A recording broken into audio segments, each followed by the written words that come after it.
Hi, I'm Jason, and I've watched all the top YouTube videos about getting a business card without having a business, so you don't have to. I'll go over what they all agree on, what they missed, and provide my own take. And don't worry, my title is legit. There is an actual trick to fit out the applications when you don't have a business, EIN, or LLC. And to make things really easy for you, I'm going to walk you through an actual application step by step. Let's go. Let's start by breaking down 3 frequently asked questions that stop people from applying. Number 1, do you need an LLC? No, you don't need an LLC. You can apply as a sole proprietor. That's exactly how I started. Number 2, do you need an EIN? An EIN isn't needed. Although you can use your social security number, get an EIN. It's free from the IRS. Takes only a couple of minutes to do on their website. And I'll walk you through how to do that in my video I have linked in the description. And lastly, number 3, do you need to be making money already?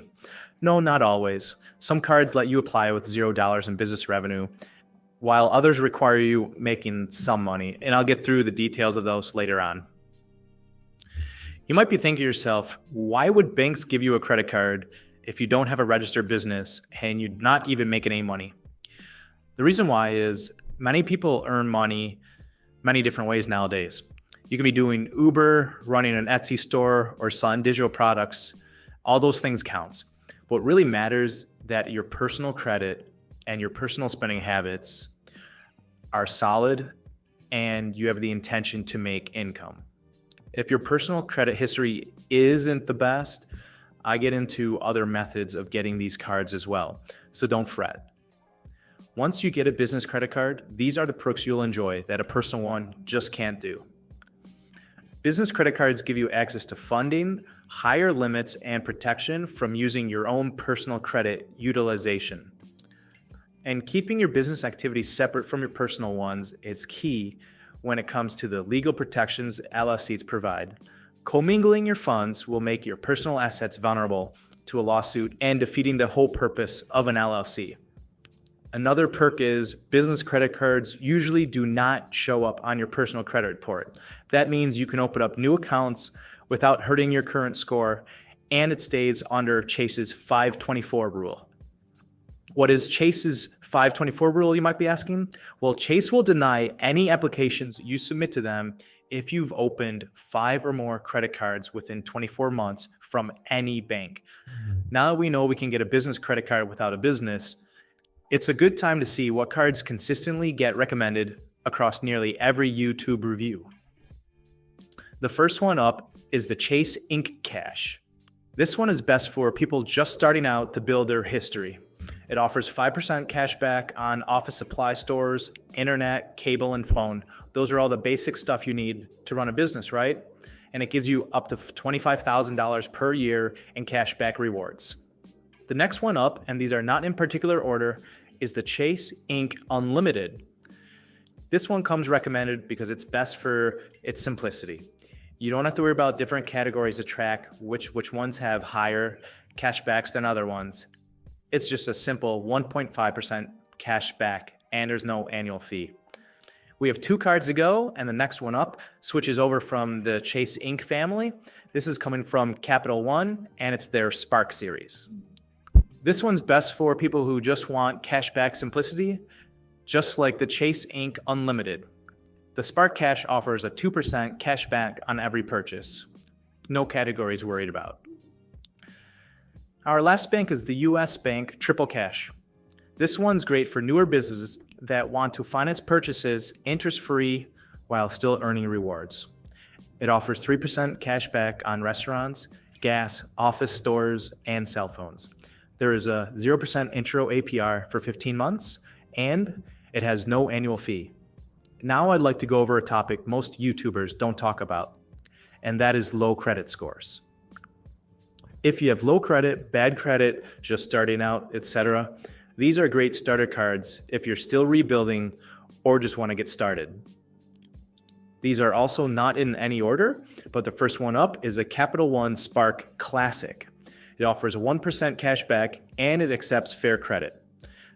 The other one is Bank of America Secured Business, and its unique feature is a refundable deposit. What this means is, In order to get access to the credit card, you have to provide them $1,000. And then you get that money back once you're upgraded to an unsecured credit card or you close the account. The whole purpose of these cards were to build your credit, right? And help out your credit report. Well, regarding credit reports, not all cards report them the same way. Chase and American Express usually only report negative behavior on your personal credit report. That is, if you're past due, things like that. But Capital One will report everything to your personal credit report. If you're going to be maxing all your limits and carrying at balance, this distinction could be huge. But what if you want to keep your personal credit report completely separate than your business? There is a solution to that, and this is also something most YouTubers don't even mention at all. The way to do this is to go through a fintech company. The two most common are Brex and Ramp, and the way they give you a credit card is only based on your business revenue, so there's no hard pull on your credit report. Also, no personal guarantee is required. In Ramp's own words, a personal guarantee on a business credit card is just a legally binding agreement that makes you personally responsible for repaying any unpaid balances if your business can't. It means you're on the hook. But with Brex, Ramp, and other similar fintech cards, you are 100% off the hook from any personal liability. Let's go ahead and complete an application and see how to implement the trick in getting a business card without revenue, step by step. As you can see, the credit card we're applying for is a Chase Inc. Business Preferred. And the very first question is asking us, what is the authorizing officer's title? Go ahead and click Owner. The rest of these are normal. They're just your normal first name, last name, your date of birth, your mother's name and name. But then we come into your tax ID type. It has pre-selected your social security number. You could do your ITIN if you want. But if you don't have that, just keep it on social security number. Then you type it in. You follow up with your home address. This is your own personal address. This is your own personal contact information. So if you have a business work email and you want all your statements, etc., and this application form's approval letter, go ahead and put your work email and your work phone number if you want. Otherwise, you can just put in your own personal information. Go ahead and check the box to provide your electronic signature to authorize the SSA to release your information. And you're going to want to include your own personal gross annual income in this box here. As you can see slightly below, it tells you in the description what counts as personal income. And if you can't, try to get that number as high as possible. So any way you can do that, figure out what counts and use it. Another key part to the trick is the legal business structure. That one, just click sole proprietorship. If you're in a partnership, you can click that, but most people are probably going to be sole proprietorship. That means it's one person owning the business and pretty much doing everything. Following that up is the business legal name. That is your full personal name, and you can also have that as the way it is on the card. Otherwise, if you don't include your middle name or middle initial on the card, you can go ahead and just type in your first and last name. Okay, so even if you don't have a business, some people out there actually do have a registered DBA.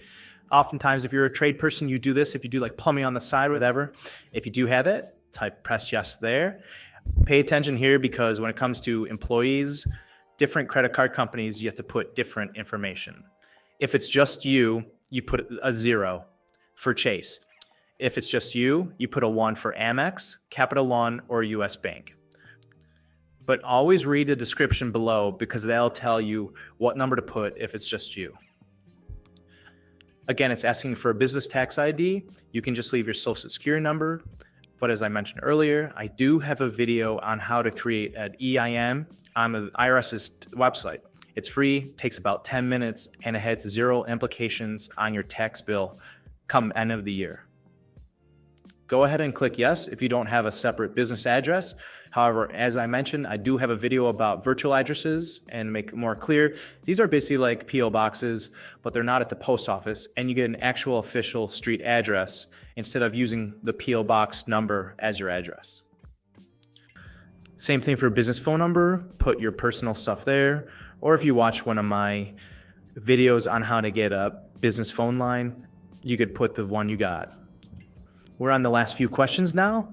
So for the business established date, put a date whenever you started selling things. This can be any time in the past. For business revenue, you could answer 0 for Chase, but having some money in there will improve your likelihood of getting your application approved. For estimated monthly spend, hopefully that's a low number, especially if you're putting a 0 for annual business revenue, but go ahead and estimate what you will spend and put it in there. Keep in mind though, this is an important number they'll use when you're evaluating your application compared to how much income you have, compared to how much you're going to be spending. Final last question is, what's your business category? This really makes no difference at all, so go ahead and put what the closest one is to what you actually do. It's not a big deal, so don't stress about it, but put something in there. If you're going to have an employee, you can add up to 5 of them here. Go ahead and choose whether you want to be paperless or not. Agree, submit, and you're ready to go. And because you watched this video, I know and have faith that you're going to get approved for this card. That's the trick. That's all it was. It's nothing hard. The application is not intimidating. So you don't need to be a CEO to get these business credit cards. You've just seen that. You just need to start where you are. And if you're ready, I've linked to the best current offers to each card in my description and some more links in my pinned comment. Now in this next video, I show you how to get the EIN. As I mentioned, they're free from the IRS. They don't impact your taxes at all, and it take less than 10 minutes. So if you're ready for that, or you're ready to get your virtual address or phone number, it's the purpose of my channel to help you in every aspect of a business to get started or to optimize it to run it most efficiently so more money gets into your pocket. Thank you for watching. Best of luck.